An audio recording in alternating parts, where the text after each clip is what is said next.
It's time to touch our bags and drop our sack on this edition of Seattle Seahawks Today, powered by Chat Sports. Tyler Schultz here with you. Thanks for joining us. You got questions. I got answers. We will talk plenty of rumors that you guys are discussing. You got some trade ideas. You got some questions about where this Seahawks team stands right now, heading into the rest of the year. Where does this team go from here? We'll answer it all here in just a matter of moments. Before we do, a reminder, join us for live coverage of Seahawks and Patriots right here on Seahawks Today, beginning this Sunday at 9 a.m. Pacific time with our hour-long pregame show. Set the alarm. Make sure you're here. And make sure your notifications are turned on. Ringer, it's going on. That way you get out of bed in time to join us for our watch party coming up on the channel this Sunday. I'll be here. Big Tex will be here. Subscribe now. Turn on notifications. That way you never miss a moment. That way you're here when we go live. And that way you're the first to know when we have new content on the channel, like the mailbags you're seeing here, our live shows. Subscribe now. Turn on notifications. Lock us in. Never miss a moment. Doom with a $5 super chat says, Stone Forsythe has got to go. Just terrible. Maybe pick up David Bakhtiari.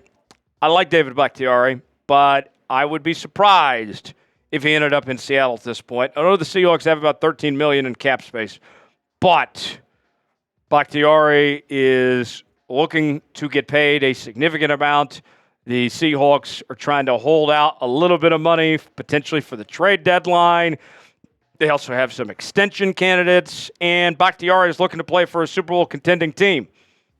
Now, we're pretty high on this Seahawks team here. Most people are not, though. So, Bakhtiari, I think the chances are slim of him joining Seattle at this point, but you never know. We'll see. Doom, thanks for the question. Ian with a $5 super chat, hashtag Seahawks. If Anthony Bradford steps up, any chance we'll see Haynes at left guard? So we were going over the numbers, the snap count of Christian Haynes this past week.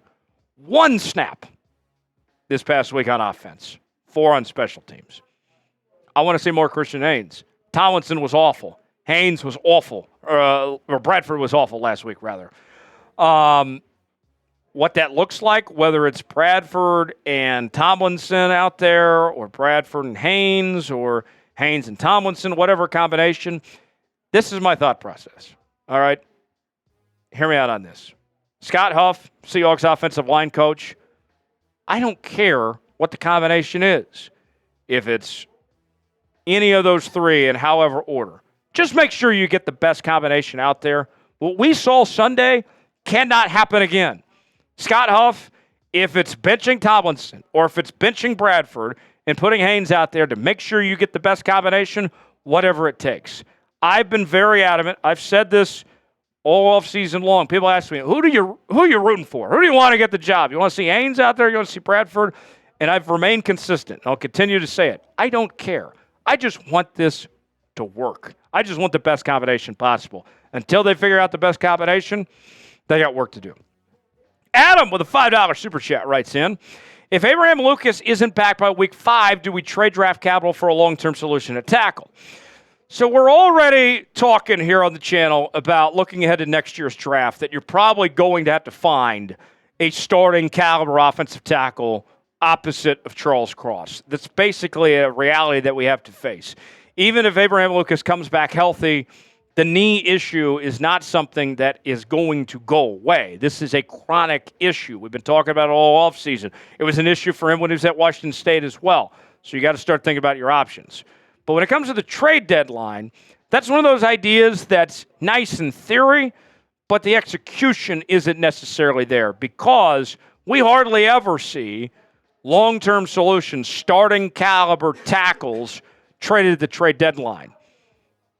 If somebody's available, by all means, I'm open to discussion, but I don't see there being many options there when we get to the trade deadline. Kason Reyes with a $10 super chat writes in, was confused about the cap video. How much cash do we got, and how did DK's restructure change things? Also, if you had to cut one starter after this weekend, who would it be? Cap is about $13 million. They added some void years to DK's contract. Basically spread out his money, and they also pretty much guaranteed that they are not going to move on from DK. They pretty much set themselves up where they have to extend him. Remember, it wasn't a restructure. It wasn't an extension. It was a restructure when it came to DK. So basically, they committed to, hey, because of these void years we added, yeah, we're going to extend you. We're going to keep you around. That's very good. Now, as far as cutting one player, it's an easy answer. Laken Tomlinson was just awful, just atrocious last week. So that would be the guy I'd move on from. Give Christian Haynes a shot, but we shall see. Crabtree's sorry. Yeah, he better be sorry. Should the Seahawks consider trading for Emmanuel Forbes? So Emmanuel Forbes is a guy coming out of Mississippi State I really liked and hasn't really done a ton for the Commanders at this point in time. Had his rookie campaign last year, second year this year with Washington. I believe he had 4 tackles this past week. And you see his statistics, 38 tackles, 2 tackles for loss, 11 pass breakups, 1 interception. And the Commanders, they look totally different when it comes to their coaching staff and management and all that compared to the group that drafted Emmanuel Forbes. So, in essence, they owe no loyalty to Emmanuel Forbes. So, if he's a trade option, if the Commanders are looking to move on from him, I'm all ears. I think that's a guy that's got a lot of talent, a lot of potential. You see that Seahawks corner room, and Witherspoon's fantastic. Rick Wollen's fantastic. Trey Brown was a little sus last week. Go back and look at those PFF grades if you don't believe me. I had some of you in the comments saying when I said that Trey Brown didn't play great last week, like, did you watch the game, whatever? I'm like, yeah, I watched the game, and I looked at the PFF grades. Go see for yourself. It wasn't a great day from Trey Brown. With that said, if you can add some depth, if you can add another piece, Emmanuel Forbes might not be a bad option potentially for Seattle. I'd be all in on potentially doing that for the right price. Should the Seahawks trade for Emmanuel Forbes? It's our pinned comment today. Let us know what you think. T for trade, P for pass. 2 options there. Choose wisely. Today's show is sponsored by Game Time. Game Time, the best place to go for last-minute tickets. The best seats, the lowest prices guaranteed. Whether you're looking for tickets to sporting events, concerts, comedy shows, theater productions, and more, Game Time has got you covered. With Game Time, folks, they got this new feature called Game Time Picks that makes getting tickets to see your favorite teams play live even easier. Game Time Picks filters out the fluff to show you only incredible deals and great seats, so you don't have to waste time searching through thousands of tickets. They have their super deals. If you see a super deal, you can't pass up on the super deal, folks. They have their seat views, so you can see what the seat is like, get the view, get the visual, and go from there. Choose the event you want to go to, like a Seahawks game. Maybe you want to go to that Dolphins game here in a couple of weeks. Then you choose your seat.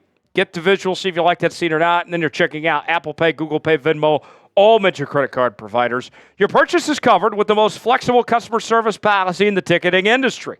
Download the Game Time app, create an account, and use code CHATSPORTS for $20 off your first purchase. Terms apply. Again, create an account, redeem code CHATSPORTS for $20 off. Download Game Time today. What time is it? Game Time. The link is in the comments and description of today's video. Jack Daniels, one of my favorites. Would you consider trading for Harrison Bryant? Very good question. Harrison Bryant with the Raiders now. They got kind of a crowded tight end room. And this is somebody that, although he doesn't put up a ton of statistics, he did a good job of getting in the end zone last year as a red zone target with 3 touchdowns. Seahawks are a little shorthanded at the tight end position right now with the injury to Pharaoh Brown, and they don't necessarily have a red zone tight end threat. They didn't really replace Colby Parkinson in this tight end room. I mean, like, what are we giving up here? Like, can we do like an NBA-style trade? Can I give up cash considerations here for Harrison Bryant? I don't really want to give up anything, but I don't hate the idea of him being a red zone option for this Seahawks team potentially here, and you need some help at that tight end spot. It really comes down to, how desperate are you? Have we reached that point? Are we really that desperate where we're talking about trading something of value for Harrison Bryant? I don't know, Jim. I'm open to discussion, but it would have to be a very slim thing to give up for Harrison Bryant. But you could use some help at that tight end spot. Should the Seahawks trade for Harrison Bryant? Type Y for yes, N for no. Let us know in the comments section if you would trade for Harrison Bryant or not. Last question. Jason writes in, why did Seattle go away from JSN after going to him so many times earlier? Are they going to do that every week? Jason, great question. Honestly, I don't know the answer to that, of why they went away from him. My hope is that doesn't happen again, that we see the Seahawks continue to keep JSN involved. Remember, the hope was that he would be the number 2 receiver. They'd use him on the outside more. And who ended up leading the Seahawks in receiving this past week? Tyler Lockett. So, with that said, Jason, yes, you're absolutely right. We need to see more JSN.